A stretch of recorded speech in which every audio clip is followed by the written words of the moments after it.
ঈদ তো তখনই সুন্দর ছিল যখন বুঝতাম না জীবনের মানে কি, যখন মনে করতাম দিনের অর্ধেক সময় না খেয়ে থাকলে 2 দিনে একটা রোজা হয়ে যায়। ঈদ তো তখনই সুন্দর ছিল যখন রোজা না রেখেও সবার আগে ইফতার টেবিলের সামনে হাজির হতাম আর সবার আগে ইফতারি খাওয়া শুরু করতাম।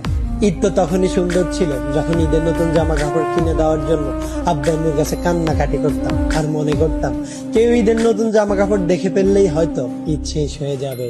ঈদ তো তখনই সুন্দর ছিল যখন অন্য সবাই ঈদের জামা কাপড় দেখে ফেলার ভয় আলমারিতে অতি গোপনে লুকিয়ে রাখতাম। ঈদ তো তখনই সুন্দর ছিল যখন ঈদের দিন সবার পা ধরে সালাম দিতাম আর সালামের জন্য দাঁড়িয়ে থাকতাম। ঈদ তো তখনই সুন্দর ছিল যখন বড়দের দেখতাম তারা কত জায়গায় ঘুরতে যায়, তাদের কত টাকা, আর ভাবতাম কবে জানি বড় হব আর তাদের মতো করে এত সুন্দর করে ঈদ পালন করব। হ্যাঁ, আজ বড় হয়েছে ঠিকই, পকেট ভর্তি আজ অনেক টাকা। ঈদ আজ ঠিকই আছে, কিন্তু হারিয়ে গেছে ছোটবেলায় কাটানো ঈদের সেই আনন্দময় মুহূর্তগুলো। সত্যি অনেক বেশি মিস করি ছোটবেলায় কাটানো ঈদটাকে, যেটা চাইলে কখনো ফিরে পাওয়া সম্ভব নয়।